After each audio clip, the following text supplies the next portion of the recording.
Well, welcome back to our live at Wimbledon interactive studio on men's semi-finals day. And just to give you an update on what's taking place out on centre court as we speak, Andy Murray is up against Roger Federer. Federer took the first set by 7-5, and it's currently 3-all in that second set, going with serve. Now, somebody who was absolutely exceptional in semi-finals was, of course, the legend Bjorn Borg, who came to our studio not so long ago to talk with Mats and Cara. And we've got Craig O'Shaughnessy back with us to analyse one of the great matches of all time, that semi-final, the final actually, against John McEnroe back in 1980, and of course that unbelievable tiebreak, Craig. So just give us your thoughts generally about that particular match, which was such a memorable one. Well, it's 35 years ago, and it's footage from the Wimbledon archives, and it's so remarkable to look at what the game was. You've got different rackets, different sized athletes, but while some things change, some things always remain the same.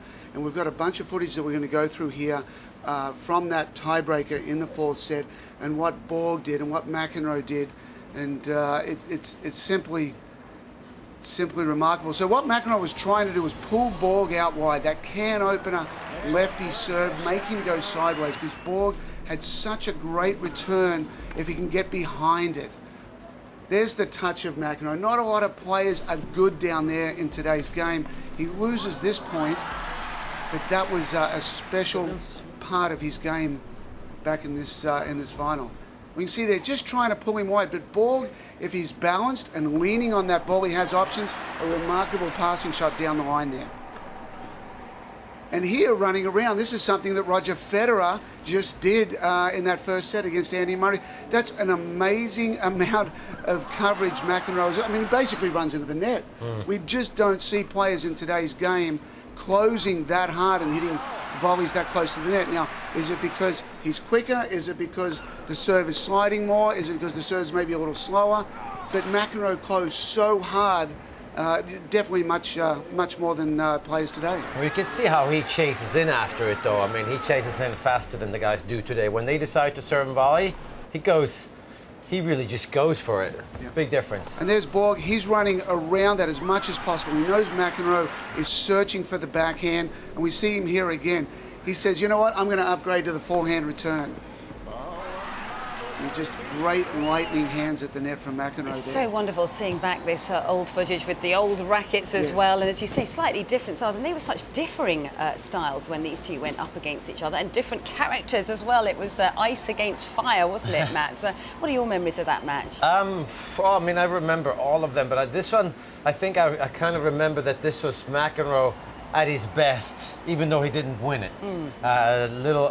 Little did we know that he was going to be a much better player 2 or 3 years later. Of course, when he got a bigger racket head in his hand, he was unbeatable in 1984. McEnroe, I think he lost only 2 matches, maybe 3.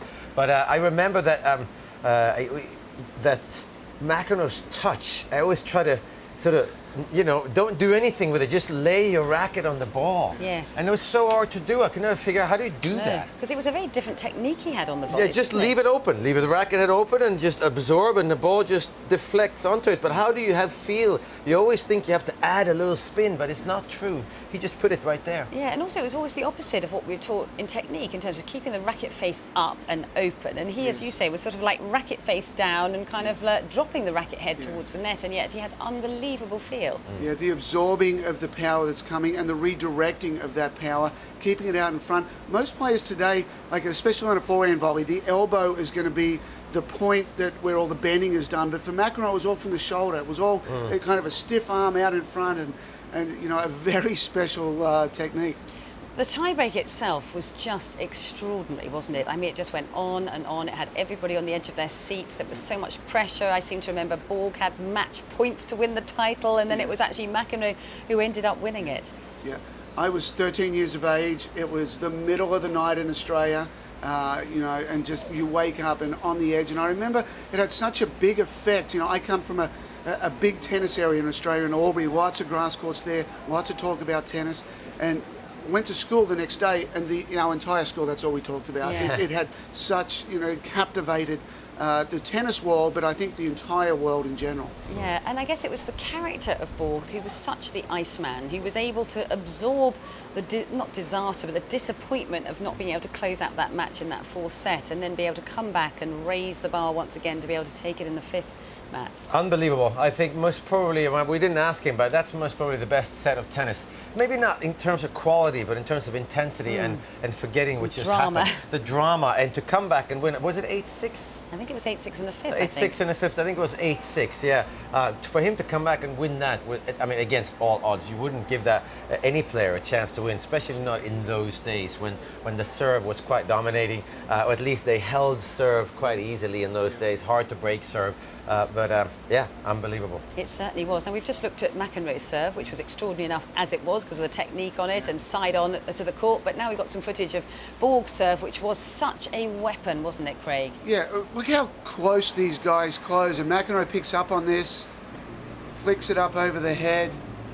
But, you know, the way that we think about the game was Borg was the baseliner.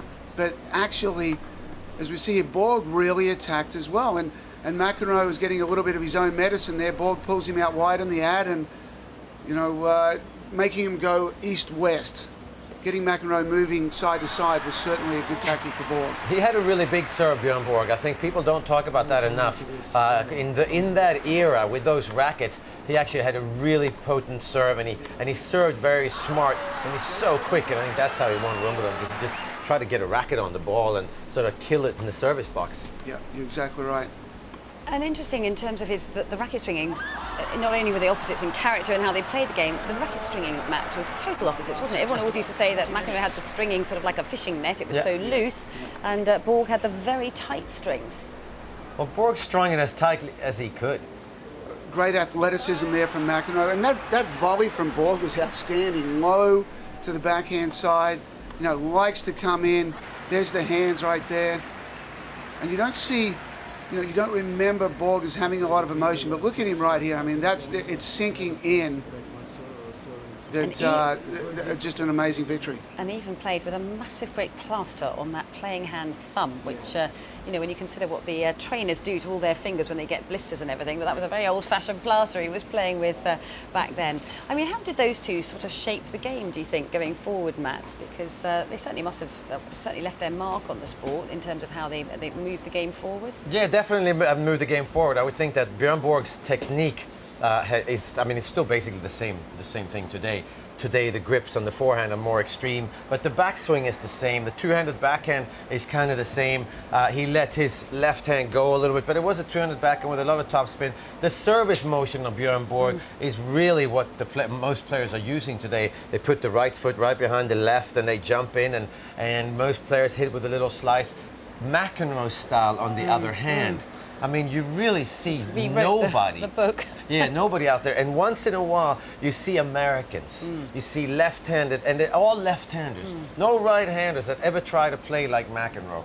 But left-handers, some of them come out and play like John McEnroe. Every time I see them, like, what are you doing? Because you can't play tennis like that. Only one person in the world can do that, and he is not normal. When it comes to the feel in McEnroe's hands, he was an extremely talented an athlete. Yes. Maybe the most talented we've ever had in terms of a feel in the hand. Of course, Federer with the balance and the speed of the arm is more talented overall, but nobody plays like McEnroe. No, they certainly don't. It's a strange thing. Jimmy Connors, nobody plays like Jimmy Connors. No, that's true. He had that very straight take back on the backswings and everything. What about the fitness levels of Bjorn Borg, Matt? Because the fitness, everybody knew about this thing he did with the caliper test, which said that he had the most extraordinary body fat, low percentage. Is that right? Yeah, exactly. Yeah, and was fitter than anybody else out there on the tour. So I guess in many ways he pushed men's fitness in the game to a different level as well. He was fitter than anybody else in the world. He was fitter than all other athletes as well. Yeah. He was as fit as the cross-country skiers. Yeah, and that's unbelievable. I think he's a natural phenomenon in that way. He worked extremely hard on the court. He trained, played a lot of sets on the court, but also he's naturally very light. He's a great mover. In relative terms, he is the fittest tennis player that has ever played the game in relative terms. Compared to what the other players were like, he was so far ahead in that. in that department. Djokovic is very fit. Murray is unbelievably fit, but they're not that far ahead, the other players on tour. No. Bjorn Borg was a completely different animal. Yeah, was that just natural, or were you aware that Both. he was out there doing the work and putting the effort in as well? Well, he certainly did put the work in and the effort, but I think also, I mean, you saw him. He came up here in the studio before. Still looks fit. He still looks fit, Yeah. and he gets out and play. I mean, he might not be as good a player, but he still runs to pick up balls. Yeah. In Yeah. between, he sort of runs and he picks up all tennis ball, and then all he wants to do is just hit. Just hit and play and hit and play and never miss. If you miss, he runs and plays. So he's just so fit and so light on his feet. Reminds me of what Steffi Graf used to do on a tennis court. yes. Same sort of flying split step in between. Yeah, fascinating. Well, thank you very much. Anything else you wanted to add before we quickly head out to centre court? Well, I think that there's lessons there for juniors of today's game. You can look back at that, and just the thing that stands out to me the most is what you said, Matt, is the intensity in the feet to close as hard to the net as possible. You rarely see players today get inside the service box in a serve and volley play, and these guys were closer to the net. So and it's not always the hard serve that you want to follow in. If you go a little off pace, it buys you a little bit more time to come in. So the game evolves and gets better and changes a little bit, but it's so magical to look back and see what these guys were doing 35 years ago. It certainly is. That was a wonderful trip down memory lane. Thank you very much for that.